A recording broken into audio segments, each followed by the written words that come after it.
आइए हम महत्वपूर्ण चर्चा करें। एआई ग्रोथ के कारण भारत के नेताओं और राजनीतिक दलों में खलबली मची हुई है और विशेष तौर पर भाजपा और संघ की तो स्थिति बहुत ही खराब हो गई है, क्योंकि वो इनका सच सबके सामने खुले रूप में रख देते हैं। जो भी होता है ना बहुत अच्छा होता है। अब तो इनका सारा झूठ पकड़ा गया और ग्रोथ ने तो कमाल ही कर दिया और ग्रोथ की अब कोई तुलना भी नहीं की जा सकती। अब ग्रोथ के सारे जो जवाब होते हैं वो सत्य आधारित होते हैं, तथ्यात्मक होते हैं। उनमें कोई गड़बड़ी परिकल्पना ये कुछ भी नहीं होती है। जो घटित घटनाएं हुई है ना उसके आधार पर वो अपने विवरण प्रस्तुत कर देते हैं।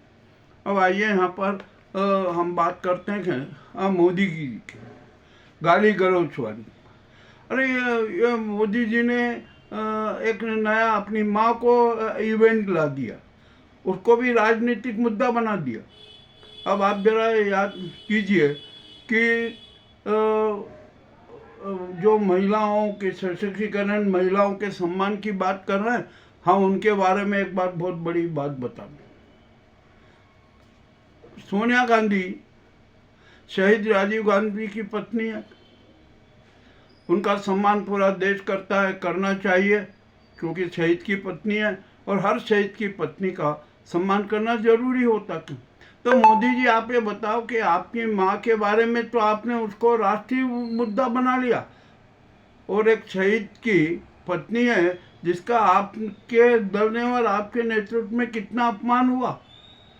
आप याद कीजिए, जरा अपना इतिहास देख लीजिए।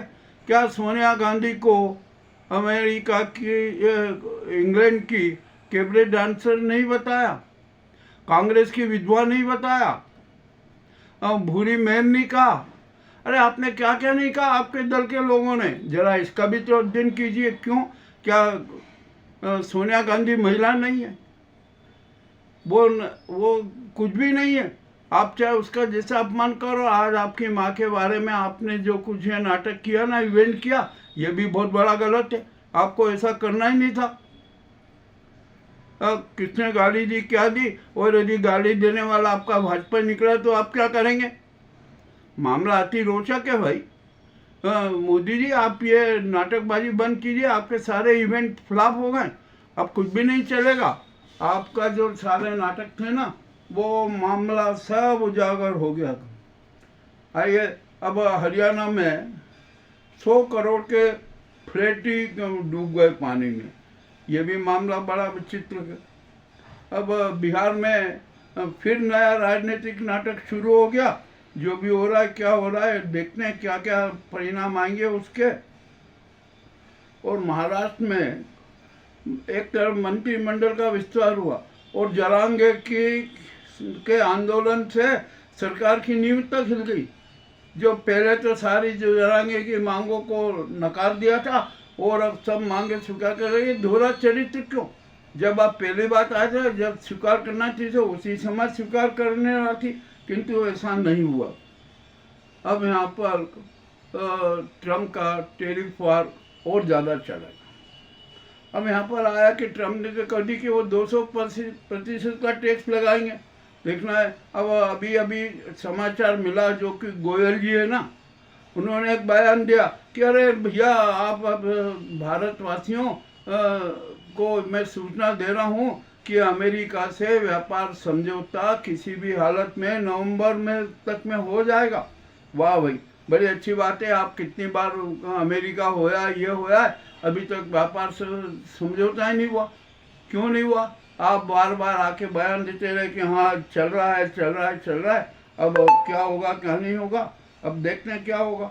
अब नवंबर में क्या व्यापार समझौता करेंगे। अभी एक हमारे मध्य प्रदेश में बड़ा था, संजय पाठक है, उन पर 440 करोड़ का खनिज में घोटाले का था। उस पर जो जुर्माना लगाया था, उसकी हाई कोर्ट में याचिका प्रकरण चल रहा था। अब उस प्रकरण में क्या क्या है, संजय पाठक ने न्यायमूर्ति से फ़ोन किया, संपर्क किया। संपर्क इसलिए किया, क्या किया ये हम कुछ भी नहीं कह सकते। हाँ, संपर्क किया, परंतु न्यायाधीश ने अपनी बहुत बड़ी नैतिकता बताई। उन्होंने खुलेआम कर दिया और नोटशीट में भी लिख दिया कि संजय पाठक ने मुझसे संपर्क करने की बातचीत की, संपर्क किया, और तो मैं इस प्रकरण में अपने आप को सुनवाई से अलग करता हूँ।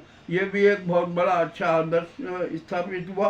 मामला अपने आप में बड़ा अच्छा। ऐसे ही सब न्यायाधीशों को हो जाना चाहिए, तो न्याय व्यवस्था में अवश्य सुधार होगा और जनता का विश्वास बढ़ेगा। अब यहाँ पर आइए हम ये बात करते हैं हमारे देश की।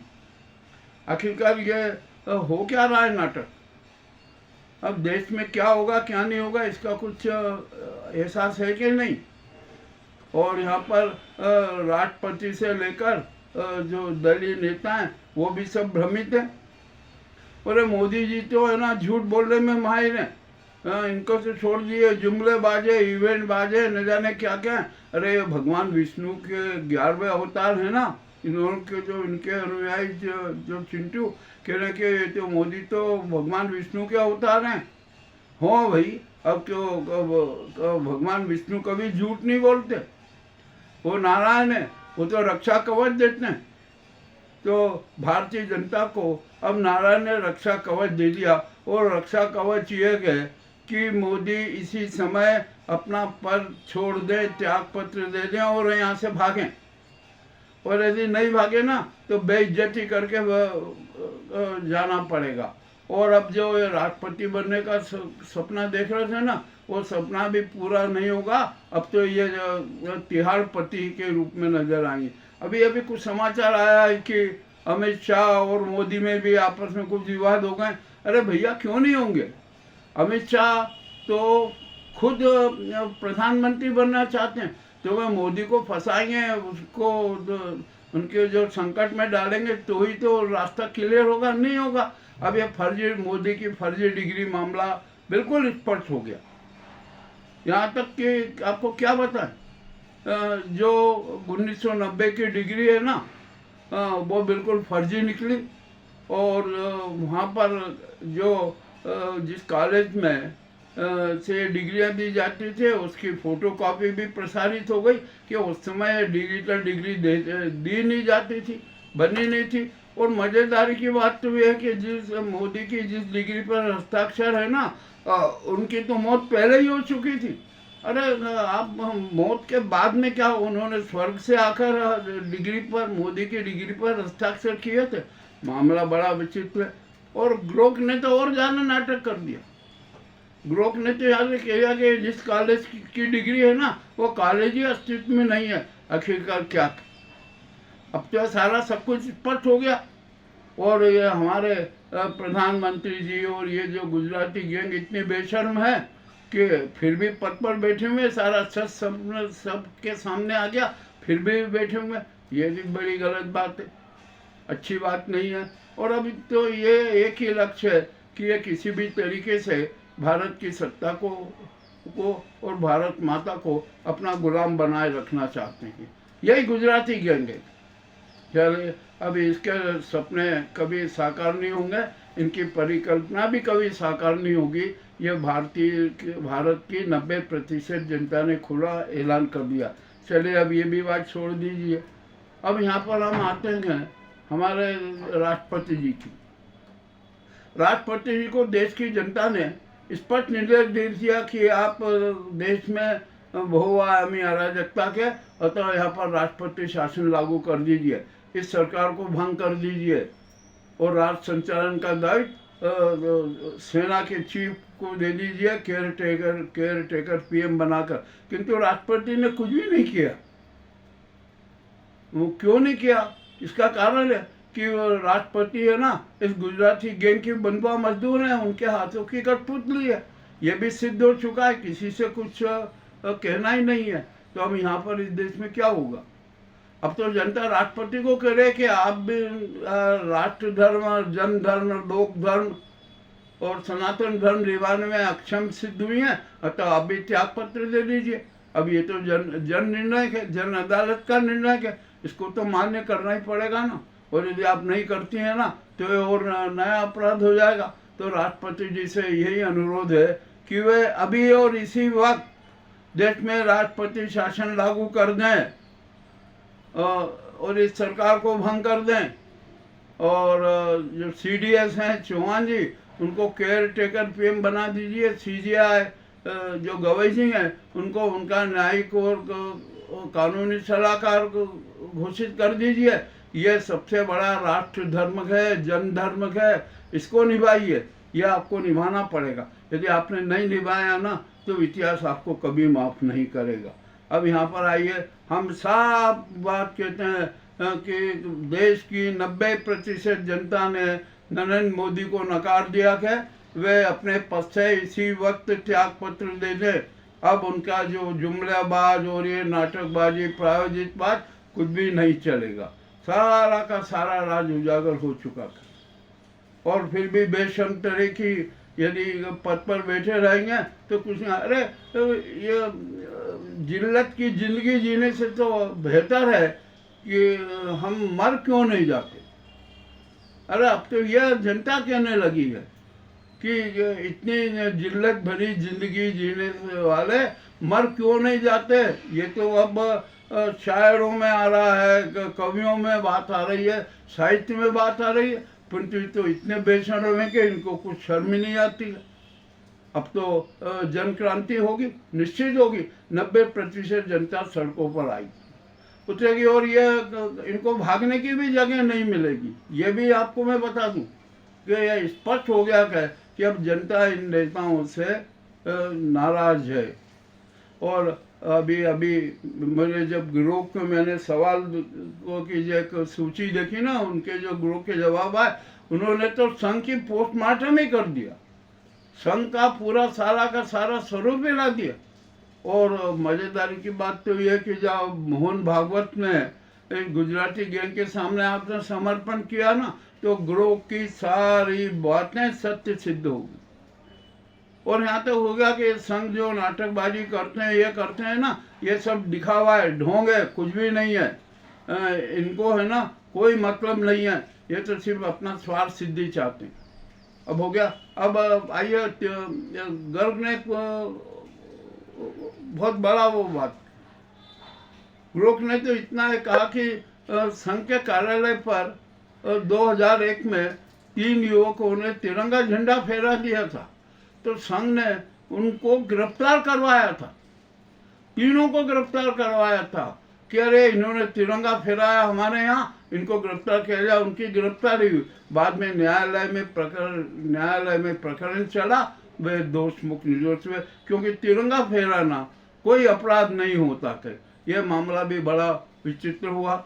अब मोहन भागवत भी बड़े विचलित हैं, वे आम्बेडकर जी की भी खूब प्रशंसा कर रहे हैं। अरे तो भैया, आप आम्बेडकर जी की जब प्रशंसा कर रहे हो ना, तो अच्छी बात है, तो ये मनोवादी संस्कृति को क्यों नाटक करते, ये मनोवादी विचारों को क्यों थोपने की बात करते हो। यानी सब मामला बड़ा विचित्र हो रहा है। और ग्रोक ने एक बहुत बड़ा सत्य उजागर किया कि बलात्कारी कितने दलों में है। तो ग्रोक ने स्पष्ट कहा कि किसी अन्य दल में तो बलात्कारियों की कुछ सूचना नहीं है, किंतु भाजपा में बलात्कारियों की संख्या सबसे अधिक है। और वो है ना, भाजपा ही बलात्कारियों को संरक्षण देती है, बलात्कारियों के पक्ष में रैलियां निकालती है, आंदोलन करती। ये मामला भी बड़ा ग्रोक ने विस्तृत कर दिया। अब तो ये ग्रोक है ना, भारत के लिए एक वरदान सिद्ध हो गया। सौभाग्य भारत का कि ग्रोक जैसा AI आज जो मौजूद है, और वो सच बताता है, सच सबके सामने रखता है, वो किसी का पक्षपात नहीं करता और न तथ्यों में तोड़ मोड़ करता। अब तो ग्रोक एंकर बनेंगे। ग्रोक है ना, AI एंकर के रूप में काम करेंगे। तो जो ये मोदी गोदी मीडिया के जितने एंकर है ना, इनके हवा निकल रही, ये थर काँप रहे कि अरे अब क्या होगा क्या होगा। ये इन जो एंकरों की भी सारी पोल उजागर हो जाएगी। आज के इस एपिसोड में इतना ही पर्याप्त है। आप सोचें, गंभीरता से सोचें, हमने जो तथ्य आपके सामने रखे उन पर आप चिंतन मनन करें और अपने आप को निर्णय लेना है। हमें अब आत्मदीप प्रज्वलित कर सच्चा विवेकवादी बनना है। और विवेकवादी नकारात्मक नहीं, सकारात्मक विवेकवादी बनना है। आज की हमारे इस एपिसोड की प्रस्तुति का लक्ष्य भी यही है, सच सबके सामने है। बहुत बहुत धन्यवाद।